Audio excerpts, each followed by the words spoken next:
Hello viewers, আসসালামু আলাইকুম। কেমন আছো সবাই? আশা করি আল্লাহর রহমতে ভালো আছো। আমি হাজির হলাম একটি নতুন ব্লগ নিয়ে।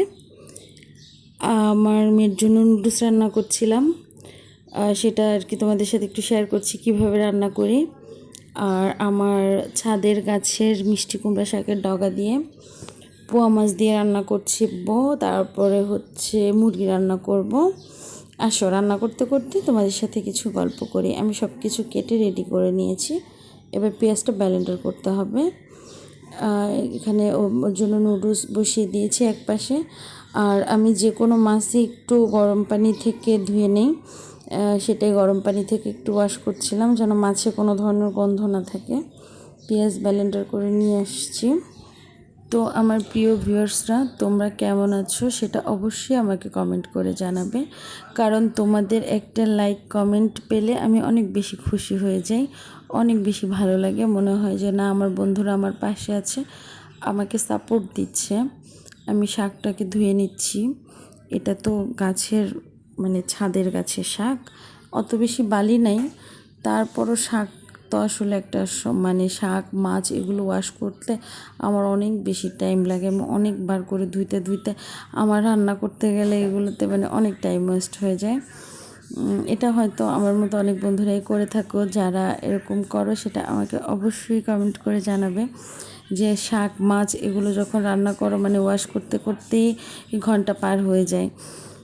তোমরা একটু খেয়াল করলেই যে দেয়ালের সাইডে দেখতে পাবা যে দেয়ালের মধ্যে যে টাইলস দিচ্ছে ছোট করে চিকন করে, এখান থেকে টাইলসগুলো পড়ে গেছে।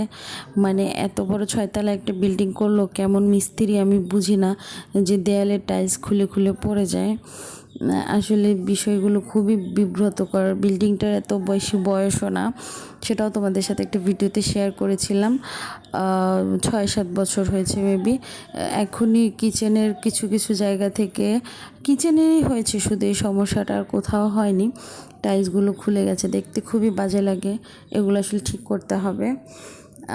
যেহেতু ক্যামেরার মধ্যে খুব বাজে লাগছিল দেখতে, তাই তোমাদেরকে বললাম। এখানে আসলে আমার কিছু করার নেই। তো এখন আমি রান্না করলাম। আসলে আমার রান্নাটা কার কেমন লাগবে জানি না। আমার রান্নাটা আমার মায়ের কাছ থেকে শেখা। আম্মা এভাবেই রান্না করে। আমার রান্নার সাথে আমি অনেক অঞ্চলেরই দেখেছি রান্না করা মিলে না। হ্যাঁ, আমাদের মতো এরকম সবাই ব্লেন্ডার করে রান্না তরকারিতে বিশেষ করে পেঁয়াজ দেয় না। তারপরে শাক রান্না করলে আমরা অবশ্যই জিরা বাটা বা একটু মশলা একটু বাড়িয়ে দেওয়ার চেষ্টা করি, সেগুলো করে না। অনেকে তেলে ভাজি করে রান্না করে, এই কষা এটা পছন্দ করে না। যাই হোক, এটা আমাদের অঞ্চল বাগেরহাটে আমরা এভাবেই রান্না করে খাই। আর আমার রান্নাটা মনে হয় না খুব একটা খারাপ হয়, সবাই মোটামুটি খুব বেশি পছন্দই করে। আমার রান্না খারাপ হয়েছে এইটা কখনই আমার আলহামদুলিল্লাহ কখনো কোনো দিন শুনতে হয়নি। আমি যখন একেবারেই রান্না করতে পারতাম না, টুকটাক রান্না করতাম, দু এক পদ রান্না করতাম, তখনও ভালোই হতো, সবাই সবসময় ভালোই বলতো। আর আমার একটা অভ্যাস আছে রান্না করতে করতে চুলা পরিষ্কার করা, বারবার হাত ধোয়া, যেখানে একটু পানি পড়ুক আমি বারবার ওয়াশ করে ফেলি। আর কোন কোন আপুদের এই অভ্যাসগুলো আছে সেটাও আমাকে প্লিজ কমেন্ট করে জানাবা। আর হচ্ছে আমি কষিয়ে ঝোল দিয়ে তারপরে শাকটা দিয়ে দিয়েছি, এখন আলু দিয়ে দিব, তাহলে আমার রান্নাটা সাইড হয়ে যায়। তারপরে মুরগিটা রান্না করে নিব, সেগুলো ওয়াশ করে পরিষ্কার করে সাইডে রেখে দিয়েছি। আর আমি বিশেষ করে বেশিরভাগ সময়টাতেই রাতে রান্না করি। আমার আসলে দিনে সময় হয় না। ছেলে মেয়ে নিয়ে ওদের স্কুল বাইরে যেতে হয় 2-3 বার করে, যে কোনো কারণ হচ্ছে প্রাইভেটের জন্য যেতে হয়, স্কুলে দিয়ে আসতে হয়, নিয়ে আসতে হয়, টুকটাক এগুলো মিলে আর কি আমি ওভাবে দিনে রান্না করে টাইমলি কভার করতে পারি না। এটার জন্য আমার করতে হয়, রাতেই বেশি সন্ধ্যার দিকে রান্নাটা করে নিই। আমি হচ্ছে কিছু প্লেট বাসন অপরিষ্কার ছিল, সেগুলো এখানে রাখলাম। জাইফার নুডলসটা গরম ছিল তো এটা ঠান্ডা করতে দিলাম। এটা কি, তোমরা কি কেউ বলতে পারো এটা কি? বারান্দাতে কাপড় শুকা দেয়া আছে। রোদটা প্রায় চলে যাচ্ছে ভাব। আজকে যদি অত রাত করিনি রান্না করতে, বিকালই শুরু করে দিয়েছি, যখন আসলে যেমন সময় পাই। আসলে আমার মতো যারা একা বাসায় থাকো বাচ্চাদের নিয়ে, তারা আসলে বুঝতে পারবা যে টাইমিংটা কিভাবে কোন দিক থেকে আসলে চলে যাচ্ছে। যাই হোক, আপুরা আমার পুরো ভিডিওটা এই পর্যন্ত দেখেছো, তাদের প্রতি আমার অনেক অনেক ভালোবাসা রইল।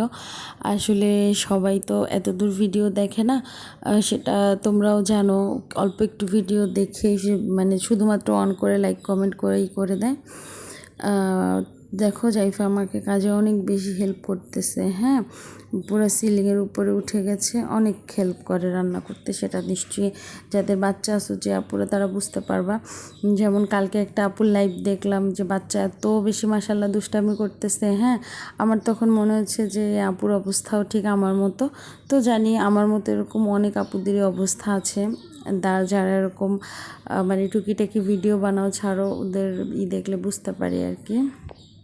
তো আমার এই রান্নাটাও প্রায় শেষ হয়ে আসছে, তোমরা দেখতে পাচ্ছ। আমি আলু দিয়ে ভালো করে কষিয়ে নিয়েছি, অত দূর আর তোমাদের সাথে শেয়ার করিনি, ভিডিওটা আসলে লম্বা করতে চাইনি। যে আপুরা লাইভ করো, ওই আপুদের কাছে আমার একটা প্রশ্ন, আমরা যদি লাইভ করি, যাদের আমাদের এই ছোটো ছোটো চ্যানেল, এরকম অনেক আপুরাই করো, তো আমরা যদি লাইভ করি তাহলে কি আমাদের ওয়াচ টাইম বাড়ে? আর লাইভে যে ভিউয়ার্সগুলো হয় ওইগুলো কি ভিউয়ার্সের সাথে যোগ করা হয়? এই কেকটা হচ্ছে বাজার থেকে এনেছিলাম, কেকটা অনেক বেশি সফট ছিল, অনেক মজার কেকটা। আর ওদের জন্য পেস্ট্রি কেক এনেছিলাম, ওরা যদিও খেয়ে শেষ করে ফেলছে। আজ এই পর্যন্তই, ভালো থাকবা, আল্লাহ হাফেজ।